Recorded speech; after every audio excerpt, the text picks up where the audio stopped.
दरम्यान जरांगेंचे गैरसमज भेटून दूर करू असं राधाकृष्ण विखे पाटलांनी म्हटलंय।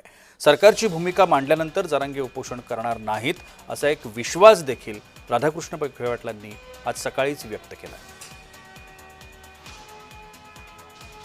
जे काही उणिवा दिसत आहेत त्यांच्या म्हणण्याप्रमाणे मान्य जरांगे पाटलांच्या म्हणण्याप्रमाणे तर जाऊन त्यांच्याशी चर्चा करून म्हणजे त्यांना या सगळ्या उणिवा शासनाने कशा दूर केल्यात, काही गैरसमज असतील त्यांचे तर ते आपल्याला दूर करता येतील। परंतु मला वाटतं अतिशय सकारात्मक पाऊल सरकारने टाकलेलं आहे आणि मला विश्वास आहे की ते सरकारची भूमिका समजून घेतल्यानंतर ती काय उपोषण करणार नाही अशी मला खात्री आहे।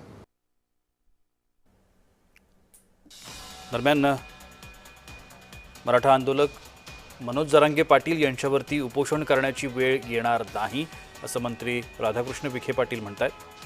सरकारचं एक शिष्टमंडळ थोड्याच वेळामध्ये जरांगे पाटलांना भेटेल आणि त्यानंतर पुढचा निर्णय घेतला जाईल।